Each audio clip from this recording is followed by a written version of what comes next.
Yesus sungguh-sungguh sebagai putra Allah, dia juga putra manusia. Dia mengalami realitas penderitaan begitu dahsyatnya. Mengapa Allah mau menderita? Mengapa Allah merendahkan dirinya, menderita sehabis-habisnya, sampai wafat di kayu salib? Karena Allah jatuh cinta kepada Anda. Allah jatuh cinta kepada manusia. Allah mencintai manusia dengan cinta yang sehabis-habisnya. Dan dia mau membuktikan cintanya itu dengan pengorbanan. Coba bagi Anda yang pernah merasakan jatuh cinta, coba Anda pikirkan, apa yang Anda rasakan ketika Anda jatuh cinta? Ya, saya selalu ingat lagunya zaman jadul ya. Lagunya Dina Mariana itu loh.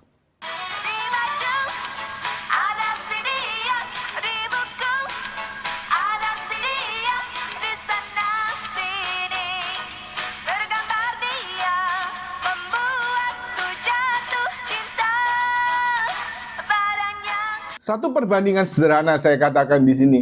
Kalau orang jatuh cinta, itu pasti ingat terus yang dicintai. Lalu kemudian apa?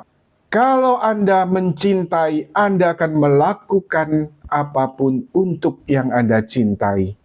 Artinya apa? Kalau orang sungguh-sungguh mencintai, orang akan mau berkorban untuk yang dicintai. Kalau kita manusia yang lemah dan rapuh, bahkan cinta ini seringkali dicampur adukkan dengan egoisme dan kepentingan kita sendiri. Kalau kita ini bisa jatuh cinta, kita bisa mencintai, kita bisa berusaha melakukan yang terbaik untuk yang dicintai, kita juga mau berkorban untuk yang dicintai. Apalagi Allah kita, apalagi Bapa Surgawi, yang mengutus putranya yang tunggal, yang mengorbankan putranya yang tunggal untuk keselamatan kita. Ada adegan-adegan terakhir dari film Passion of the Christ. Selama nonton film itu saya tidak pernah ngerti ya.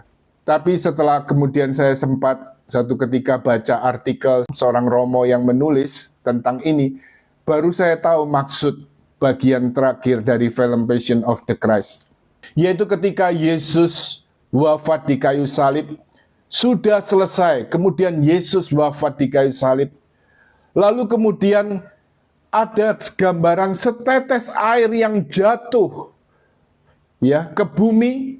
Dan ketika tetesan air itu jatuh ke bumi, lalu kemudian setan yang hadir juga waktu itu kemudian menjerit marah. Lalu kemudian semua yang terjadi kemudian apa? Bait Allah terbelah dua. Lalu semuanya dalam kondisi gempa dan sebagainya seperti itu. Arti setetes air yang jatuh ke permukaan bumi itu merupakan gambaran air mata dari Allah Bapa. Saya juga pernah membaca artikel, sebenarnya ketika Bapa menyerahkan putranya untuk menjadi kurban, dia juga mengalami penderitaan seperti yang dialami Abraham ketika menghantar anaknya Ishak untuk dikurbankan. Jadi artikel ini berjudul Misteri Penderitaan Allah Bapa, begitu ya. Ya, ditulis juga seorang Romo ya. Lalu kemudian ya kalau kita lihat setetes air digambarkan di film Passion of the Christ. Setetes air itu adalah setetes air mata Bapa yang turun ke permukaan bumi. Itu sebenarnya melambangkan juga apa?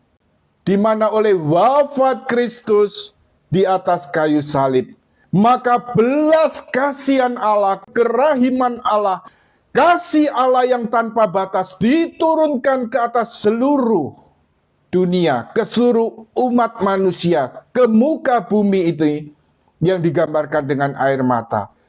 Dan pada saat Yesus wafat di salib, Mungkin sebelumnya setan berusaha melakukan ini dengan pikiran bahwa dia mau mengalahkan Yesus Putra Allah. Tetapi justru apa yang terjadi? Dengan wafat di kayu salib, ketika setan kemudian menjerit, marah begitu. Karena apa? Dia tahu bahwa dia sudah kalah. Kematian Yesus, wafat Yesus di kayu salib tidak berhenti di situ. Tetapi kemudian berikutnya apa? What next? Apa berikutnya? Yesus bangkit dengan mulia. Wafat Yesus di kayu salib dan kebangkitannya yang mulia, yang akan kita renungkan bersama, kita selami. Saya senang kata selam ini ya. Tidak cukup merenung, tapi menyelami secara dalam. Seperti orang menyelam ke dalam air. Selami selama pekan suci ini. Ini merupakan artinya apa? Misteri Paskah yang tidak dapat dipisahkan.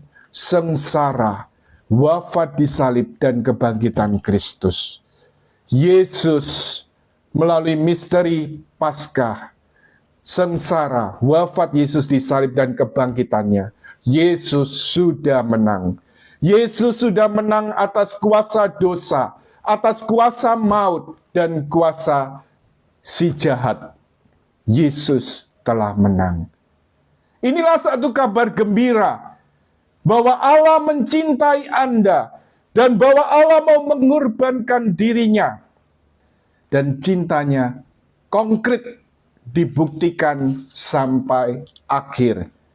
Dan gereja kemudian mengungkapkan dalam katekismus, yaitu mengenai cinta Allah yang sehabis-habisnya, cinta yang sampai pada kesudahannya.